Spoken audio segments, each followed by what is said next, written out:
tell the humidity's really high because my hair is huge. I'm also, Dante is right here.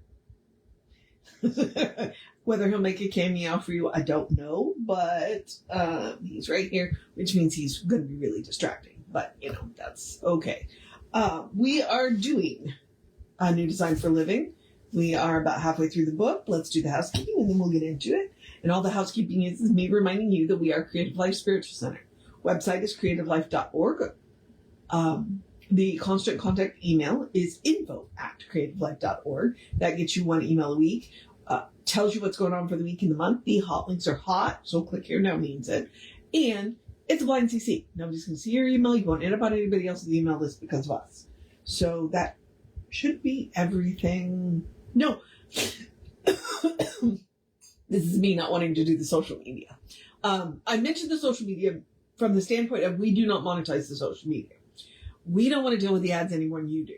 So what we ask you to do is go like, subscribe, follow, based on which platform you're on. You are going to roll off that couch. Okay. Just like, whatever. Teenagers. Hang on. Like, subscribe, follow, based on which platform you're on, and then engage with the individual post by reacting to the post, commenting on the post, sharing the post. Bumps us in the algorithms, more people see our stuff. And let's be honest, that is the whole point of social media. But it's a free and easy way that you can support the center. Oh, he's a year old, and I wish I could show you this position that he's in. Because I'm just like, one, he's enormous. Like, he's 3 feet long. But he's stretched out across the lounge with his chin hanging off one end. And then he's got kind of this curve, and then one of his back legs is hanging off the other end. So he's kind of curved around the corner. It's just really funny. Which is why I call him a teenager, because he's, they were born in February, so they're about a year old now, and they're just, teenagers. Okay, so a new design for live. Oh, did I tell you that we are Creative Life Spiritual Center or Creative Life Spark, and I am the running Rev Ryan across all of the social medias that I am on. There we go. Okay, now we'll move on to a new design for living. So this is one of his last books. And I think what it came down to is this is the process of science of mind. This is how you do it. Like, it's almost literally step-by-step instructions. But it is the process. Because as Jesse has been leaning into lately, when you pray for something, when you treat for something, universe doesn't just hand you what you treated for. It hands you a process. Here's how you get there. That's what this is. So, it's been really interesting for me and a lot of fun. And it's got a very light tone to it, and yet, like, he's speaking some deep truths. Because he had one on mental laziness, and I was like, oh, I don't know what this is. And he's like, look, you're not mentally lazy. You're just using your energy on the wrong end of the spectrum. Stop worrying and start, visualizing what could go right, is what he was saying. It's like, you're not being mentally lazy. You're just using the energy a little bit. There's a better way you could do it, is what he's trying to say. He's not saying you're doing it wrong, although occasionally he does say you're doing it wrong. But, most of the time he's saying, you can use that energy a little more efficiently. Or, one time I was expecting him to use the word efficiently, and he didn't. He used the word sufficiently, and I kind of went, okay. So, yeah. That tail's going. And we're headed into some stormy weather, so the light's a little weird, but here we are. Okay. All right. So, today our article is called Claim Your Good. In whatever aspect of living we desire a betterment, be it in respect to health, abundance, or happiness, we have to know that it is ours now. We establish the pattern now. We accept what it is now. We know it is our experience now. There is no difference between thought and thing. Which is one of the reasons why Jesse's been quoting Raymond Charles Barker's idea that the purpose of a thought is to become a thing. Well, that's what he just said. There's no difference. What Ernest just said. There's no difference between a thought and a thing. It's like, that's one of the reasons why you want to be careful about the way you talk to yourself. if there's no difference between a thought and a thing, that should rock you back on your heels when you think about some of your self-talk. Okay? There is no time element in mind, nor need there be in our mind. Whatever good we desire must be accepted as the present reality of our experience. Only now can it exist. This is but a simple, hard fact. Yeah. This is but a simple, hard fact.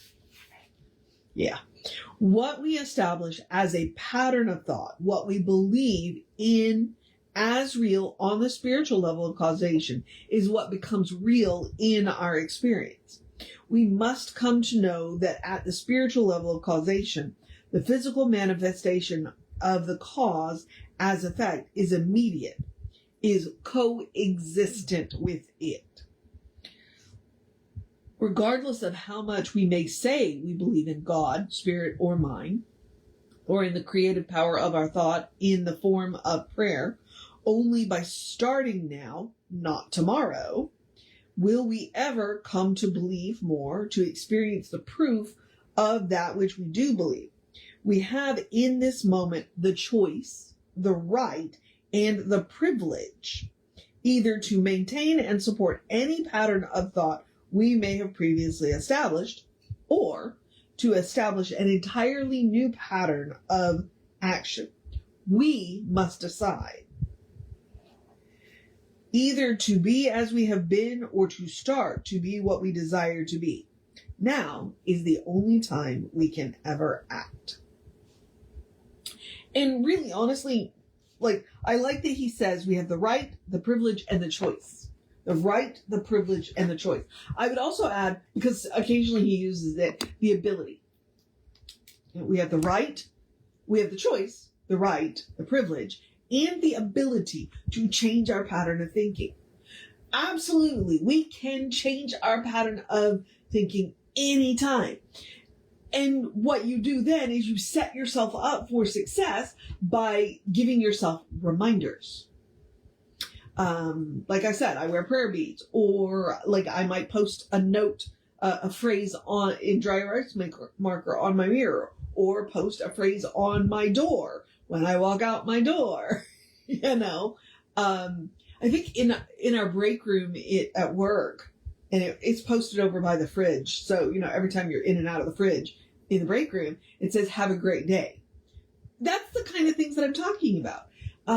I do like those phrases.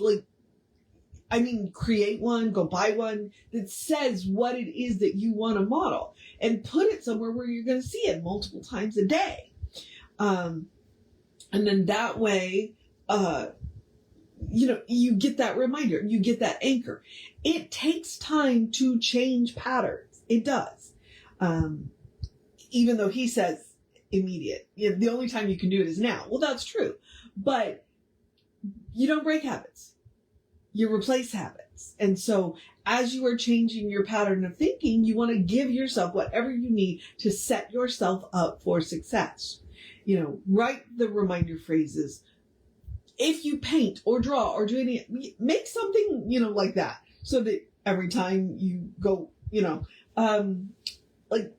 I don't have it in here. Your lock screen on your cell phone. How many times do you pick your cell phone up?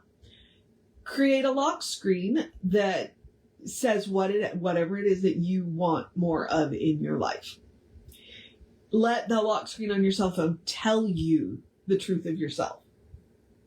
Because God knows we pick those things up constantly. I use mine at work. So my cousin has two phones. He has the work phone and the personal phone. And I'm like, I'm willing to just use my personal phone at work because no. I don't want to deal with two phones. But that would be a place where you could do that, All right. Okay. I'm going to move on into the process of my day. But I'm going to encourage you, claim your good now. Claim your good now. Claim your good now. Now is the only time you can claim it. And do whatever you got to do to establish those new patterns. And don't beat yourself up when you slip. just get your feet back under you and get going again. Okay? And don't forget, you can ask for support. So, I'm going to encourage you to have a great day, a wondrous day, a fantastic day, a magical day, an enchanted day, a wonderful day, an awesome day, an amazing day, a take care of business day, a let's wrap this week up day, a let's prep for the interesting weather that we're about to have day, a cuddle your fur babies day, a drink plenty of water day, a enjoy the weather, whatever it looks like for you. Like go dance in the rain, but stay out of the thunderstorms day. We're going to get them tomorrow. Not today. But Dallas, I just distracted myself day. A make sure you make time to sit down and rest day. A you got this day. A good day. And if that is too much pressure, because occasionally it is, I get it. Simply have a day. You are enough. Just as you are. You are a beloved expression of the divine. You are spirit in motion, God in action, a beautiful masterpiece, and a work in progress at the same time, at your own pace. And as Reverend Jesse likes to say, did I say you were a brilliant light and a divine spark? If I didn't, but as Reverend Jesse likes to say, you are a godling. Explore the truth of your being. Get to know who the divine knows you to be. The divine knows you to be good. And from there, anything is possible. All right, beloveds. I'm done. I'm highly distracted, but yeah, I'm done. So I'm going to remind you, Reverend David should be on around 5 p.m. with, well, anywhere between 4 and 10. I will be back with you around 9-ish tomorrow. I get to go to the park tomorrow, so hopefully I'll have a cool park story for you. So I'll see you around 9-ish. Take care of yourself. Know that you are loved. Always. And I will see you next time.